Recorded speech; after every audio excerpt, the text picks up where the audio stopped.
പാലക്കാട്ടെ തോൽവിയിൽ സംസ്ഥാന ബിജെപിയിലെ പൊട്ടിത്തെറിക്കിടെ മാധ്യമപ്രവർത്തകരെ ഭീഷണിപ്പെടുത്തി ബിജെപി സംസ്ഥാന അധ്യക്ഷൻ കെ സുരേന്ദ്രൻ. പ്രസ്ഥാനത്തെ അപമാനിക്കാൻ ശ്രമിച്ച ഒരു മാധ്യമപ്രവർത്തകനെയും വെറുതെ വിടില്ലെന്നും പാർട്ടിയെ അപകീർത്തിപ്പെടുത്താൻ ശ്രമിച്ചവരെയും കള്ളവാർത്ത കൊടുത്തവരെയും കൈകാര്യം ചെയ്യുമെന്നുമായിരുന്നു സുരേന്ദ്രന്റെ ഭീഷണി. അതിനിടെ പാലക്കാട് നഗരസഭയിലെ അസംതൃപ്തരായ ബിജെപി കൌൺസിലർമാരെ കോൺഗ്രസിലെത്തിക്കാൻ സന്ദീപ് വാര്യർ നീക്കം തുടങ്ങി. പാലക്കാട്ടെ തോൽവിക്ക് പിന്നാലെ സംസ്ഥാന ബിജെപിയിൽ വൻ പൊട്ടിത്തെറി തുടരുമ്പോഴാണ് മാധ്യമങ്ങളോടുള്ള സംസ്ഥാന അധ്യക്ഷന്റെ കോപം. വോട്ടർമാർക്ക് നന്ദി പറയുന്നതിന് നിയുക്ത MP പ്രിയങ്ക ഗാന്ധി 30-നും ഡിസംബർ 1-നും വയനാട് മണ്ഡലത്തിൽ പര്യടനം നടത്തും.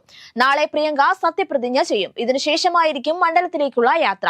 T Siddique, IC Balakrishnan, ND അപ്പച്ചൻ, KL പൗലോസ്, PK ബഷീർ എന്നിവരുടെ നേതൃത്വത്തിലുള്ള UDF സംഘം പ്രിയങ്ക ഗാന്ധിയെ ന്യൂഡൽഹിയിൽ സന്ദർശിച്ചു. വയനാട് പാർലമെന്റ് മണ്ഡലം MP ആയി പ്രിയങ്ക ഗാന്ധിയെ തെരഞ്ഞെടുത്തതിന്റെ സർട്ടിഫിക്കറ്റ് കൈമാറുന്നതിനായാണ് ഇവർ ഡൽഹിയിലെത്തിയത്.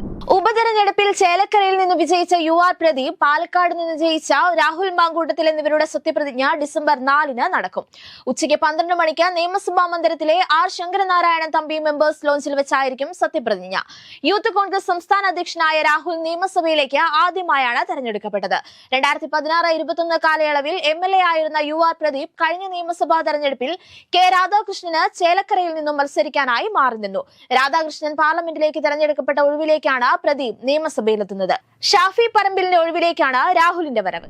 പരിഗണനാ വിഷയങ്ങൾ നിശ്ചയിക്കാത്തതിനാൽ മുനമ്പം ഭൂമി പ്രശ്നത്തെക്കുറിച്ച് പഠിക്കാൻ സർക്കാർ നിയോഗിച്ച ജുഡീഷ്യൽ കമ്മീഷന് പ്രവർത്തനം തുടങ്ങാനായില്ല. ഹൈക്കോടതി മുൻ acting chief justice CN Ramachandran നായരെയാണ് സർക്കാർ കമ്മീഷനായി നിയോഗിച്ചിരിക്കുന്നത്. 3 മാസത്തിനകം റിപ്പോർട്ട് നൽകണമെന്നാണ് നിർദ്ദേശം. പരിഗണനാ വിഷയങ്ങൾ കിട്ടിയില്ലെന്ന് ജസ്റ്റിസ് CN രാമചന്ദ്രൻ മാധ്യമങ്ങളോട് പറഞ്ഞു. പാലക്കാട് ഉപതെരഞ്ഞെടുപ്പ് തോൽവിക്ക് പിന്നാലെ സംസ്ഥാന ബിജെപിയിലുണ്ടായ തമ്മിലടിയിൽ ഇടപെട്ട BJP കേന്ദ്ര നേതൃത്വം. പ്രശ്നപരിഹാരത്തിനായി കേന്ദ്ര നേതൃത്വം കേരളത്തിലെ നേതാക്കളുമായി ചർച്ച നടത്തും. പരസ്യ പ്രസ്താവനകൾ പാടില്ലെന്നും പരസ്യ പ്രസ്താവന നടത്തിയാൽ അച്ചടക്ക ലംഘനമായി കണക്കാക്കുമെന്നുമാണ് മുന്നറിയിപ്പ്. ശബരിമല 18-ാം പടിയിൽ നിന്ന് പോലീസുകാർ ഫോട്ടോ എടുത്തതിനെതിരെ നടപടി. SAP ക്യാമ്പിലെ 23 പോലീസുകാരെ നല്ല നടപ്പ് പരിശീലനത്തിന് അയക്കാനാണ് തീരുമാനം. കണ്ണൂർ KAP4 ക്യാമ്പിൽ നല്ല നടപ്പ് പരിശീലനത്തിന് ഇവരെ അയക്കാൻ ADGP S ശ്രീജിത്ത് നിർദ്ദേശം നൽകി. പോലീസുകാർക്കെതിരെ സ്വീകരിച്ച നടപടി നാളെ ഹൈക്കോടതിയെ അറിയിക്കും. മുണ്ടക്കൈ ചൂരൽമല ടൗൺഷിപ്പ് പദ്ധതിയുടെ ഗുണഭോക്താക്കളുടെ പ്രാഥമിക പട്ടികയിൽ 37 കുടുംബങ്ങളെ കൂട്ടിച്ചേർക്കാൻ സർവകക്ഷി യോഗത്തിൽ തീരുമാനമായി. ആദ്യഘട്ട പട്ടികയിലെ 346, രണ്ടാം ഘട്ട പട്ടികയിലെ 174 എന്നീ കുടുംബങ്ങൾക്ക് പുറമെയാണ് 37 കുടുംബങ്ങളെ കൂടി പ്രാഥമിക പട്ടികയിൽ ഉൾപ്പെടുത്തിയത്. മന്ത്രി സജി ചെറിയാന്റെ ഭരണഘടനാ വിരുദ്ധ പരാമർശത്തിൽ ക്രൈംബ്രാഞ്ച് അന്വേഷണത്തിന് ഹൈക്കോടതി ഉത്തരവിട്ട് ഒരാഴ്ച പിന്നിട്ടിട്ടും ഒളിച്ചു കളിച്ച സർക്കാർ. തുടരന്വേഷണത്തിൽ ഇതുവരെ തീരുമാനമെടുത്തില്ല. സജി ചെറിയാൻ അപ്പീലും നൽകിയില്ല. കോടതി അലക്ഷ്യ നടപടി തുടങ്ങുമെന്ന് കേസിലെ പരാതിക്കാരൻ അഡ്വക്കേറ്റ് ബൈജു നോയേൽ പറഞ്ഞു. സജി ചെറിയാനെ വെള്ളപൂശിയുള്ള പോലീസ് അന്വേഷണ റിപ്പോർട്ട് തള്ളിക്കൊണ്ടായിരുന്നു ഹൈക്കോടതി ക്രൈംബ്രാഞ്ച് അന്വേഷണത്തിന് ഉത്തരവിട്ടത്. ADM നവീൻ ബാബുവിന്റെ മരണത്തിൽ സംസ്ഥാന സർക്കാരിനെതിരെ വിമർശനവുമായി പ്രതിപക്ഷ നേതാവ് VD സതീശൻ.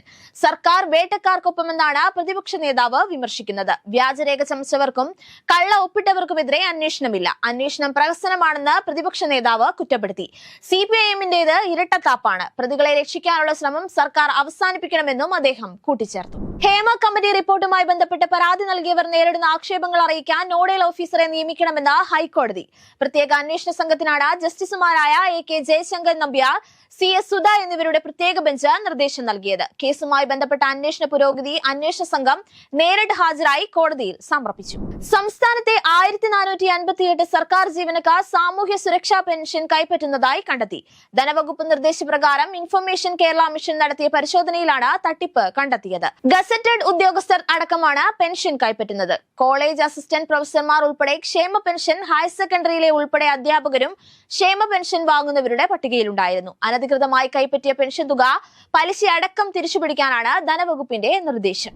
വളപട്ടണത്ത് 1 കോടി രൂപയും 300 പവൻ സ്വർണവും വജ്രാഭരണങ്ങളും കവർന്നതിന് തലേ ദിവസവും കള്ളൻ ഇതേ വീട്ടിൽ കയറിയിരുന്നതായി പോലീസ്. CCTV ദൃശ്യങ്ങൾ പരിശോധിച്ച ശേഷമാണ് പോലീസ് ഇക്കാര്യം വ്യക്തമാക്കിയത്. ഗേറ്റിന് പുറത്തുനിന്നും മോഷ്ടാക്കൾക്ക് സഹായം ലഭിച്ചിട്ടുണ്ടെന്നാണ് നിഗമനം. വീട്ടിൽ ആളില്ലാത്തത് കൃത്യമായി മനസ്സിലാക്കിയാണ് മോഷണം നടത്തിയത്. വീടിനകത്ത് നിന്ന് ലഭിച്ച ഉളിയും കൈവിരൽ അടയാളങ്ങളും കേസിൽ നിർണായകമാണ്. കേസ് അന്വേഷണം മറ്റ് സംസ്ഥാനങ്ങളിലേക്ക് വ്യാപിപ്പിച്ചിട്ടുണ്ടെന്നും അന്വേഷണ സംഘം വ്യക്തമാക്കി. കേരള സാഹിത്യ അക്കാദമി അധ്യക്ഷ സ്ഥാനം ഒഴിയുന്നുവെന്ന് കവി K സച്ചിദാനന്ദൻ. സംഘാടകനായി സഹകരിക്കുന്ന എല്ലാ സംഘടനകളിൽ നിന്നും സ്ഥാനം ഒഴിയുന്നുവെന്നും ഫേസ്ബുക്ക് പോസ്റ്റിലൂടെ സച്ചിദാനന്ദൻ അറിയിച്ചു. അഴിമതി കേസിൽ കുറ്റക്കാരനാണെന്ന് US കോടതി കണ്ടെത്തിയ ഗൗതം അദാനിയെ അറസ്റ്റ് ചെയ്യണമെന്ന് ലോക്സഭാ പ്രതിപക്ഷ നേതാവ് രാഹുൽ ഗാന്ധി. നിസ്സാര കുറ്റങ്ങളുടെ പേരിൽ നൂറുകണക്കിന് ആളുകളെയാണ് അറസ്റ്റ് ചെയ്യുന്നത്.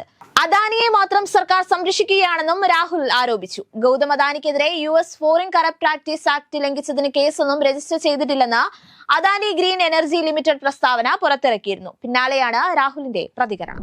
നഗരത്തിലെ വായു നിലവാരം മോശമാകുന്നതിനിടെ വിചിത്രവാദവുമായി സംസ്ഥാന മലിനീകരണ നിയന്ത്രണ ബോർഡ്. തുടർച്ചയായി 16 മണിക്കൂറിലേറെ മോശം വായുവുമായി സമ്പർക്കമുണ്ടായാൽ മാത്രമേ ആരോഗ്യത്തെ ബാധിക്കൂ എന്ന ബോർഡിന്റെ നിലപാടിനെതിരെയാണ് രോഷമുയരുന്നത്. ഇത് ശരിയല്ലെന്നും ഉയർന്ന തോതിലുള്ള വായു മലിനീകരണമുള്ള ഭാഗത്ത് 1 മണിക്കൂർ സമയം ചെലവഴിച്ചാൽ പോലും ഗുരുതരമായ പ്രത്യാഘാതങ്ങൾ ദീർഘകാലത്തേക്കുണ്ടാകുമെന്നും ആരോഗ്യ വിദഗ്ധർ ചൂണ്ടിക്കാട്ടി.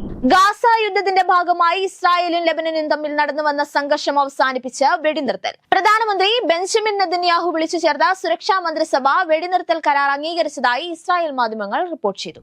നെറ്റ്ഫ്ലിക്സ് ഡോക്യുമെന്ററി തർക്കത്തിൽ നടി നയൻതാരയ്ക്കെതിരെ ധനുഷ് മദ്രാസ് ഹൈക്കോടതിയിൽ സിവിൽ അന്യായം ഫയൽ ചെയ്തു.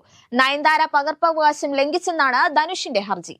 നെറ്റ്ഫ്ലിക്സിൽ റിലീസ് ചെയ്ത നയൻതാര വിഘ്നേഷ് ശിവൻ വിവാഹ ഡോക്യുമെന്ററിയുടെ ട്രെയിലറിൽ നാനും റൌഡിതാൻ എന്ന ധനുഷ് നിർമ്മിച്ച ചിത്രത്തിന്റെ ദൃശ്യങ്ങൾ ഉപയോഗിച്ചതിനെതിരെയാണ് ധനുഷിന്റെ വണ്ടർ ബാർ ഫിലിംസ് ഹൈക്കോടതിയിൽ കേസ് ഫയൽ ചെയ്തത്. ധനുഷിന്റെ ഹർജി ഫയലിൽ സ്വീകരിച്ച കോടതി നയൻതാരയ്ക്ക് നോട്ടീസ് അയച്ചു.